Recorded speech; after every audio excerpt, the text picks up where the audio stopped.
Begitulah dinamika program politik yang terjadi di Indonesia ya. Ini jika ini adalah program politik, bukan programnya ujuk-ujuk ada ya, yang kalau orang bilang. Tapi ini adalah program politik yang memang sangat mendapat apresiasi dari pemerintah, dari masyarakat ya. Sehingga kita melihat kalau programnya populer ya pasti ya banyak mendukung ya kan. Jadi si rakyat juga mengatakan bahwa yang urusan pemerintah untuk mencarikan uang untuk menutupi, bukan urusan masyarakat. Masyarakat adalah yang menerima manfaatnya saja.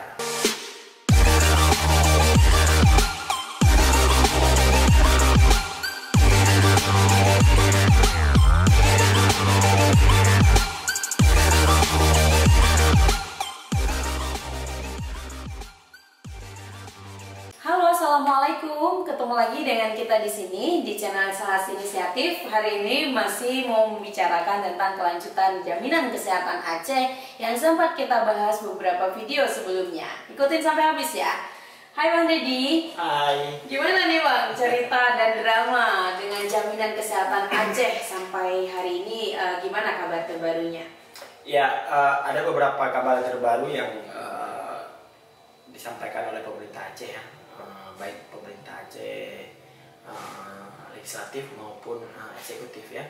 Kemarin yang terakhir 2 hari yang lalu pemerintah Aceh legislatif, anggota dewan, DPRA dan BPJS Kesehatan sudah ketemu ya.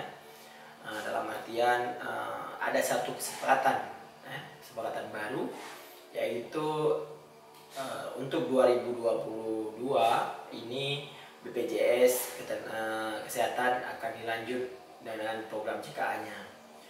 Tapi ya ada tapinya nih. Apa nih Bang? Tapi pemerintah Aceh dan DPRA berkomitmen untuk mengevaluasi tetap JKA-nya. Ya. Dalam artian evaluasi kepesertaan JKA itu terjadi di 2023. Jadi nanti di Januari dari April sampai Desember itu akan terjadi cross check lagi ya, cross check evaluasi kepesertaannya, ya, siapa yang mampu dikeluarkan, yang nggak mampu ditanggung oleh PBA, sehingga nanti di tahun ini 2.200.000 orang yang ditanggung oleh JKA ya, program BPJS yang ditanggung premi oleh JKA di tahun 2021-2023 mungkin nanti akan berkurang.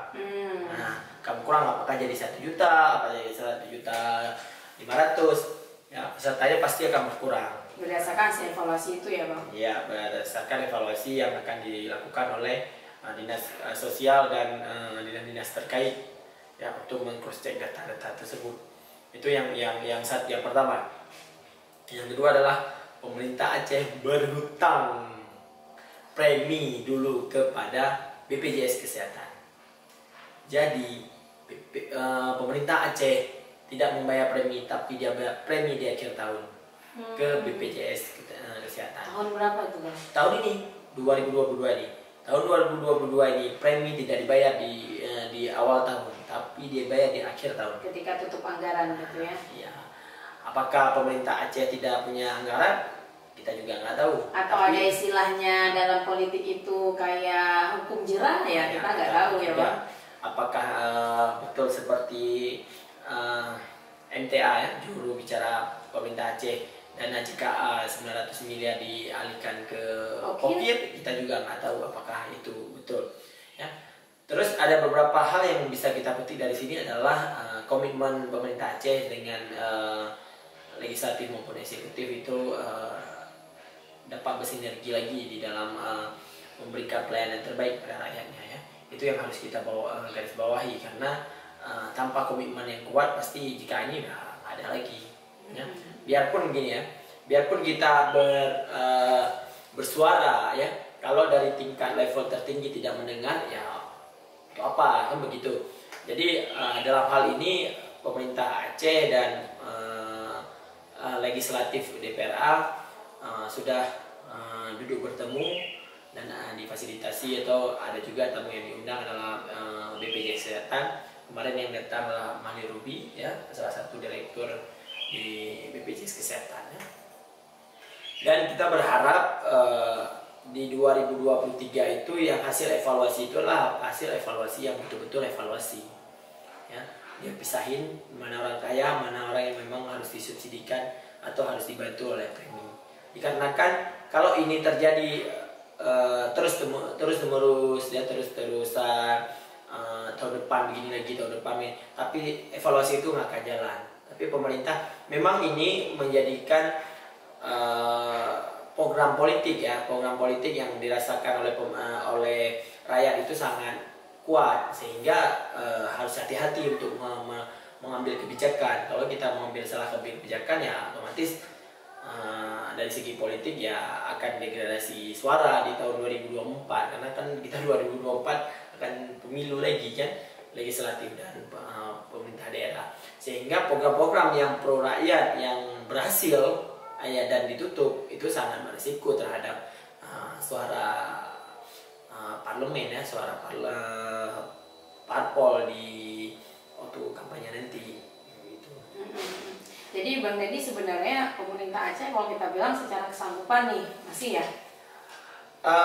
Secara kesanggupan masih, tapi di pemerintah Aceh dalam hal ini masih juga setengah-setengah, ya, setengah-setengah dalam artian lanjut nggak, dalam satu sisi nggak ada duit, yang ada uang untuk melanjutkan, dalam satu sisi inilah program-program memang program pro rakyat, ya, yang memang dirasakan manfaat besar oleh rakyat, sehingga otomatis pemerintah daerah juga atau gubernur atau DPRA melihat ini adalah dan fenomena banyak yang menolak dan banyak yang mengkritisi, sehingga lanjut dulu biarpun uangnya nggak tahu di mana mau ambil, ya.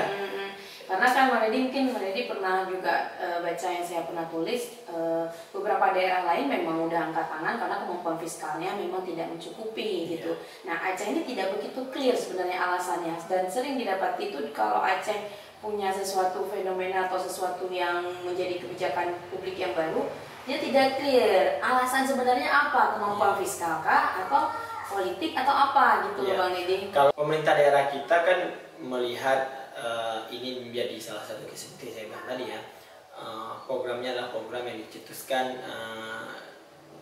pemerintah tahun yang lalu. Ini kan program warisan, ya, yang mencetus tidak menjabat lagi, sehingga terbebaninya lah yang pemerintah selanjutnya, ya, karena ini programnya ini menurut masyarakat ini langsung terasakan sendiri, masyarakat harus mempertahankan, ya, dengan kejadian-kejadian seperti ini gitu. Terus secara finansial pemerintah Aceh bukan serta-merta tidak cukup sebenarnya, ya, karena terbukti dengan silpanya kita terlalu tinggi juga, ya, setiap tahun. Tapi yang pertama diisukan oleh pemerintah Aceh dan DPRA itu adalah bukan soal tidak mampunya pertama, tapi soalnya adalah kepesertaannya selalu terus membengkak, ya.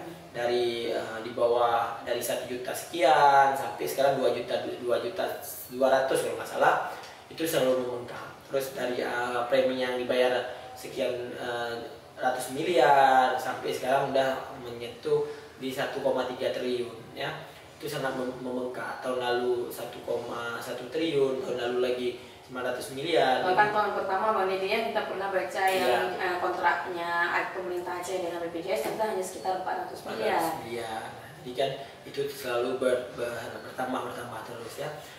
Dan juga Aceh akan kehilangan dana alokasi khusus, ya, dan Otsus di tahun 2028, ya. Ini tahun depan kita juga sudah kehilangan beberapa persen, ya, tinggal beberapa persen lagi untuk relokasikan dari APBN, menjadikan kita kelimpungan untuk sebenarnya dalam hal penganggaran. Terus kita masih juga infrastruktur, ya, dari segi pembangunan juga belum merata, sehingga uang yang dibayar oleh premi ini sebaiknya ya dibayarkan untuk yang lain, ya. Kalau kalkulasikan oleh seperti yang dikalkulasikan oleh Dewan kemarin, kalau evaluasi ini berjalan itu akan ada sekitar 500 miliar saving uang, ya, untuk program lain. Jadi pemerintah Aceh dan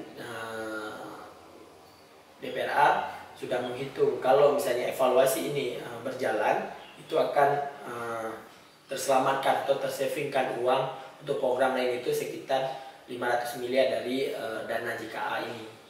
Nah, jadi pemerintah Aceh juga ini sekarang saya mendengar sudah membuat tim untuk evaluasi evaluasi premi asuransi ini. Ya, mungkin ini Bang Deddy, ini cukup melelahkan kita juga yang membaca gitu. Tapi intinya saya lihat memang ada itikat baik dari pemerintah Aceh itu untuk melihat program-program yang pro rakyat yang untuk diperjuangkan gitu ya. Menurut Bang Deddy gitu juga ya? Iya, misalnya gini, kita di luar itu kita nggak tahu apakah ini ego sektoral atau apapun ya.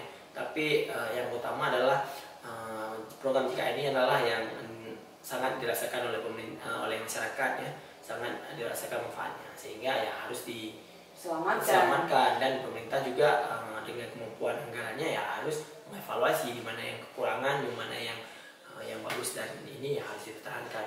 Karena kalau nggak salah saya mungkin seminggu belakangan ya, mungkin dalam minggu ini udah agak sepi, seminggu belakangan tuh ya isu itu cukup ini banyak dibicarakan di mana-mana gitu ya Bang Deddy. Berarti kan ini cukup menggugah orang-orang untuk tahu tentang ini, gimana sih kelanjutannya, jadi nggak dihentikan, gimana nih gitu. Ya mungkin butuh lah warming up dulu ya, pemanasan, habis itu nanti diselesaikan, begitulah fenomenanya Bang Deddy ya. Mungkin sebelum kita tutup Bang Deddy. Ya begitulah dinamika program politik yang terjadi di Indonesia ya. Ini jika ini adalah program politik, bukan programnya ujuk-ujuk ada ya yang kalau orang bilang. Tapi ini adalah program politik yang memang sangat mendapat apresiasi dari pemerintah, dari masyarakat ya. Sehingga kita melihat kalau programnya populer ya pasti ya banyak mendukung ya kan. Jadi si rakyat juga mengatakan bahwa yang usaha pemerintah untuk mencarikan uang untuk menutupi, bukan usaha masyarakat. Masyarakat adalah yang menerima manfaatnya saja. Begitulah kira-kira ya kayak. Iya, dan pemerintah Aceh saya lihat juga cukup kritis soal ini ya, makanya mereka mengkoreksi tentang data itu. Mungkin nggak banyak yang peduli juga sebelumnya gitu kalau bukan di up kayak ini infonya gitu ya. Kita kan nggak tahu ya sebelumnya apa yang terjadi, 2,2 juta itu siapa gitu. Akhirnya di up lah isu ini ya udah dibicarain di mana-mana. Semoga ini bisa jadi nambah sedikit wawasan teman-teman semua di SAS Inisiatif terkait dengan jaminan kesehatan Aceh ya, yang masih berlanjut mungkin isunya, maksud saya jika hanya memang udah dipastikan akan berlanjut ya Bang Deddy, insya Allah untuk isunya kita akan update terus di sini. Jadi jangan lupa subscribe dan nonton terus SAS Inisiatif.